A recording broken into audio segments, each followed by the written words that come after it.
On the line with us is Christopher, is it Massicotte or Massicotte, Christopher?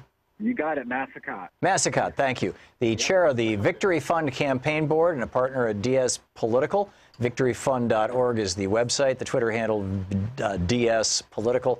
Christopher, it's not a blue wave. How about a rainbow wave? Tell us about this. So we've identified, the Victory Fund has identified, almost 400 LGBTQ candidates that are running for office this year. That is obviously a record number. We've smashed our previous record. Most of them are Democrats, and they're running not just because, they're LGBTQ, but they're running as a result of Donald Trump being elected and wanting to help fight his policies. We've had about 100 and something anti-LGBT bills introduced into various state legislatures. 12 of them in the last year have become law, and it's really important to have a seat at that table. So we have so many more LGBTQ candidates running, not only for state legislative offices, but giant, big offices, statewide offices like Governor of Vermont, Colorado, Oregon, Texas. And we're really going to see a huge number increase in the number of LGBT elected officials, where we're at somewhere around 550 now. Are these virtually all Democrats? They're virtually all Democrats. Victory Fund is a nonpartisan organization. We do support Republicans where we can, but as you know, it's really hard being a Republican, an LGBTQ Republican in today's political climate. The decision, I always mangle the name, Obergefell? Obergefell, yeah. Obergefell, thank you. Was the decision where the Supreme Court essentially legalized gay marriage nationwide, and Justice Kennedy was the swing vote on that.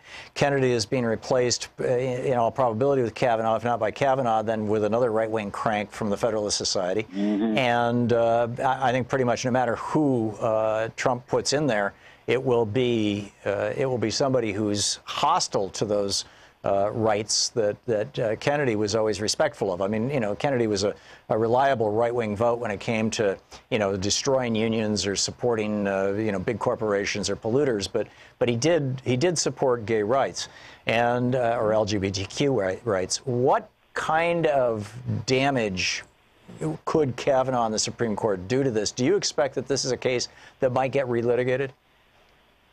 I do, and I think it's really important that we elect LGBTQ candidates to the table. We have some great candidates that are running for the Senate. Kirsten Sinema in Arizona is poised to take Jeff Flake's seat.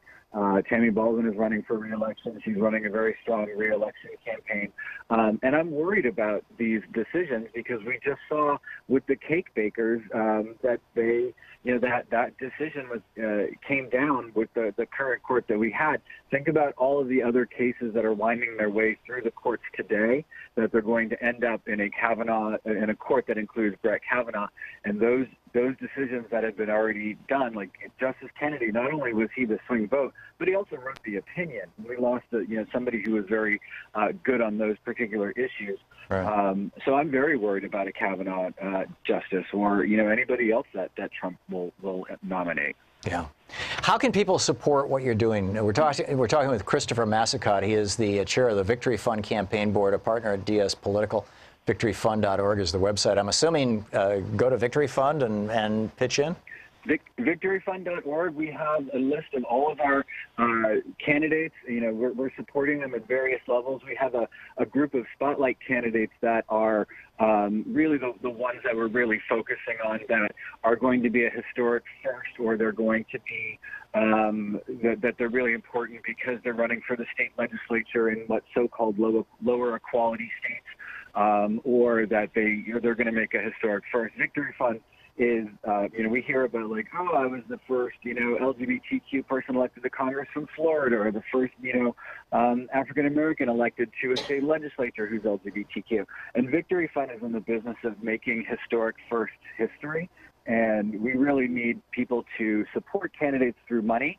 And if you live in that district, talk to your friends about these candidates and talk to them about the upcoming election. Make sure every last person that vote. I'm from Massachusetts, and I happened to be in Massachusetts during the primary there, and I was talking to every single one of my friends that I knew that could vote for an LGBTQ candidate, because that's how people decide how they're going to vote, whether or not their political ads do make a big impact, but it's also word of mouth. So donating money to the candidates that you care about, to areas that you care about where people are from, and know that we have candidates running all over the country. It's not just in New York or Massachusetts or California. We have an amazing candidate in the Kansas 2nd Congressional District, Cerise Davids, who's going to be the first Native American LGBTQ person elected to Congress. And, she's really poised to win that race against Kevin Yoder.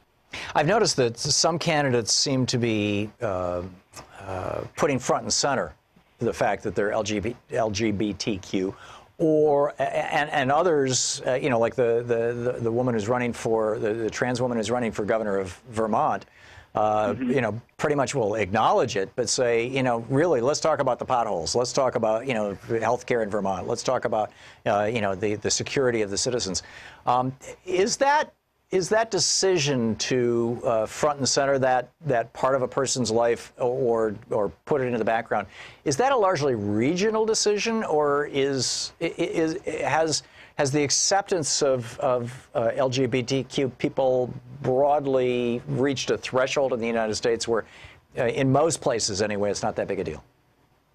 I think you're right in that we have reached a level of acceptance that it's not that big of a deal, but it is still a huge part of who you are. People, not only do they vote for the person and how that person is going to represent them, but they also vote for them like, what are you going to do for me? And you were talking about Christine Hallquist, who's running for governor of Vermont.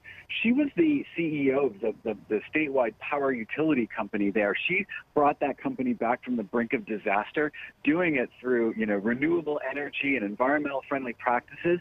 And she's running on a platform of bringing, broadband internet to, parts of rural Vermont that just doesn't have that.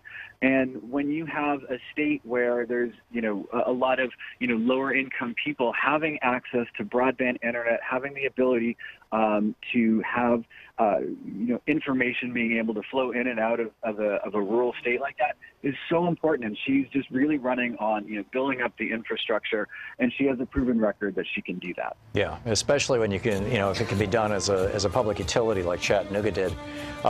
Christopher, thanks so much for being with us today. Well, thank you, Tom. Great talking with you. Christopher Massicotte, the chair of the Victory Fund Campaign Board. Victoryfund.org is the website. Check it out and see how you can help out. There's a long way to go and a lot of work to do here for full and equal rights for all Americans.